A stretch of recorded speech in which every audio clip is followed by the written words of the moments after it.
Anda pecinta lobster? Yuk kita bahas.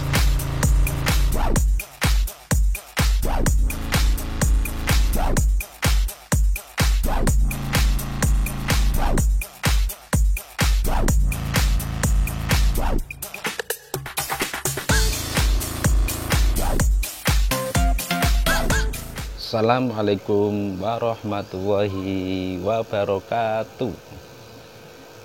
Ketemu lagi di channel Kia Farm, membahas seputar lobster air tawar red claw. Oke Mas Bro, saya sudah lama tidak upload YouTube. Karena apa? Karena kesibukan lain sekarang sudah ada Pak Bro.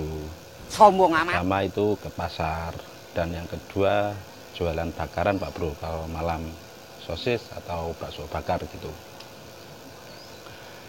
Kenapa saya mau upload YouTube lagi ini Pak Bro?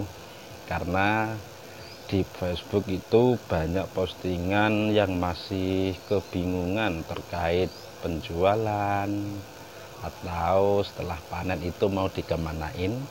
Nah, hari ini saya mau membahas tentang itu Pak Bro.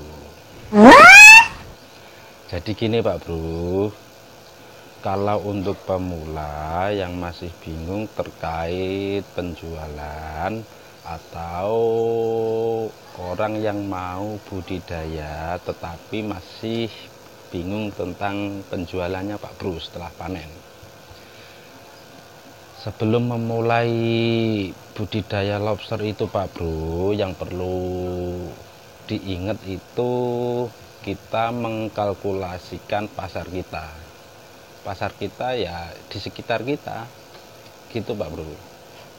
Misalnya kira-kira ada nggak ya saya budidaya lobster itu, ada peminatnya nggak, gitu. Cara ngukurnya ya di sekitar lingkup kita dulu Pak Bro gitu. Jangan asal budidaya tetapi nggak punya planning yang matang, itu Pak Bro. Dan yang kedua itu Pak Bro, setelah panen itu jangan bingung Pak Bro, lobster semakin gede semakin mahal. Tetapi kalau untuk skala rumahan, kayak saya ini kan skala rumahan, itu saya hanya mampu cetak bibit Pak Bro. Dan sisa dari penjualan bibit itu nanti saya besarkan, saya jual induk. Kalau induk masih sisa, saya jual kilo. Gitu Pak Bro. Jadi yang pertama itu Pak Bro, kalau mau lobster Anda laku itu Pak Bro, satu yang perlu diingat, satu, ukuran 2 in itu Anda sudah mengkalkulasikan pasar kita. Pasar kalau di daerah saya itu ya Pak Bro, yang saya tuju itu adalah toko ikan hias. Karena apa? Lobster 2 in itu cepat. Saya hanya butuh waktu 1 bulan untuk mencetak 2 in. Meskipun itu besarnya nggak merata, tetapi sebagian sudah ada yang ukuran 2 in dalam jangka 1 bulan. Tetapi yang perlu diingat Pak Bro, kalau fokusnya untuk mencetak bibit, itu yang perlu digenjot itu pakan Pak Bro. Biar cepat besar bagaimana? Kita suplai pakan yang berprotein tinggi. Misalnya ikan yang fresh. Maksudnya ikan yang fresh itu tidak disimpan di freezer selama 1 minggu atau berbulan-bulan. Kalau disimpan di freezer, kalau menurut saya itu otomatis kandungan protein atau vitamin yang ada di ikan itu udah hancur Pak Bro. Itu kalau menurut saya. Jadi ikan yang fresh kalau mati 1 hari masih bisa lah. Yang penting jangan disimpan di freezer gitu Pak Bro. Dan yang kedua itu Pak Bro, cacing. Cacing itu proteinnya juga tinggi. Jadi kita genjot di pakan di 2 segmen itu, cacing dan ikan, kalau fokusnya di bibit. Kalau fokusnya untuk pembesaran konsumsi atau konsumsi, itu jangan memakai sistem kayak gitu. Jelas kamu rugi kalau murni budidaya Pak Bro. Kita rugi di pakan gitu Pak Bro. Karena apa? Kalau jumlah lobster Anda banyak, berapa tiap hari pengeluaran Anda Pak Bro? Gitu. Kalau segmennya pembesaran bibit, oke, masih bisa dijangkau. Kalau di sini 2 in itu per ekornya 2.500. Katakan kalau 100 sudah ketemu berapa? Nah, itu kita bisa kalkulasikan itu segi pakan. Dan setelah sisanya 2 in itu Pak Bro, biasanya itu kan nggak 100% kejual di ukuran 2 in.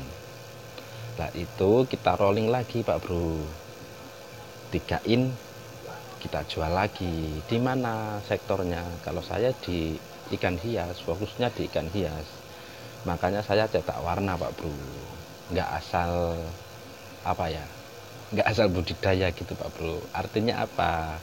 Artinya kita ada planning dalam penjualan gitu. Dan sisanya dari 3 in itu Pak Bro, jangan bingung kalau nggak laku, kita besarkan lagi, kita cetak indukan.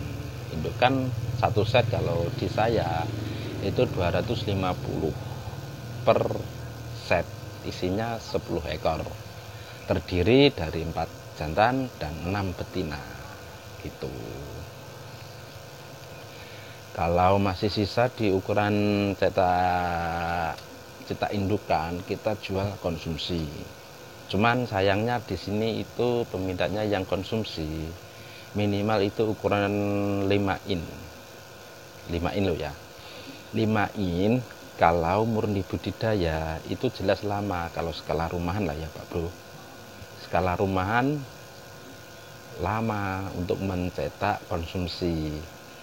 Konsumsi per kilonya kalau di sini sih 150. Jelas kita rugi kalau yang murni budidaya, bukan pengepul ya. Kalau pengepul beda lagi segmennya. Saya tidak membahas tentang pengepul, saya membahas yang murni budidaya.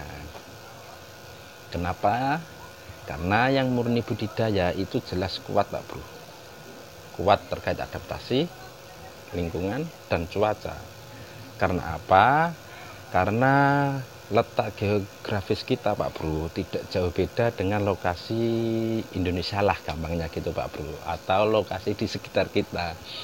Kalau kita mencari di danau atau yang kita beli di pengepul, nggak tahu jelas asal usulnya, kita kan bingung. pH meternya berapa, TDS nya berapa Pak Bro, kita kan tidak bisa mengukur parameter itu Pak Bro. Makanya banyak pemula itu yang mengeluh tentang itu Pak Bro. Saya sebenarnya juga kasihannya gimana, pemula baru niat mau budidaya, nyoba beli indukan, dalam jangka 1 minggu habis, lenyap atau mati semua Pak Bro. Gimana Pak Bro? Modal udah sewa atau modalnya pinjem, tetapi jangka 1 minggu mati semua, kan rugi. Mending kalau mau di budidaya, belilah yang asli dari budidaya. Jangan tergiur harga murah Pak Bro. Karena kalau asli dari budidaya, jelas pH dan TDS itu hampir sama Pak Bro. Kalau airnya dari PDAM kita beda lagi, endapkan 1 minggu lagi, gitu Pak Bro. Jadi menurut hemat saya, kalau mau budidaya, belilah yang asli dari budidaya, gitu Pak Bro. Jadi begitu kesimpulannya Pak Bro. Jangan bingung tentang marketing lobster.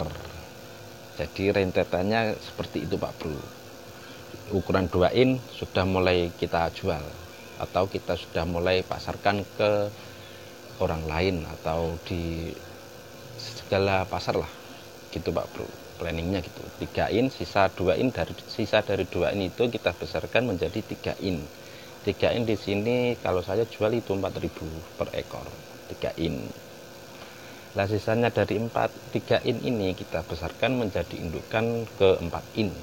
Itu kita jual indukan per set. Sisanya dari indukan ini Pak Bro kita jual konsumsi kilo. Gitu Pak Bro. Oke, sekian, terima kasih. Semangat terus untuk budidaya lobster air tawar.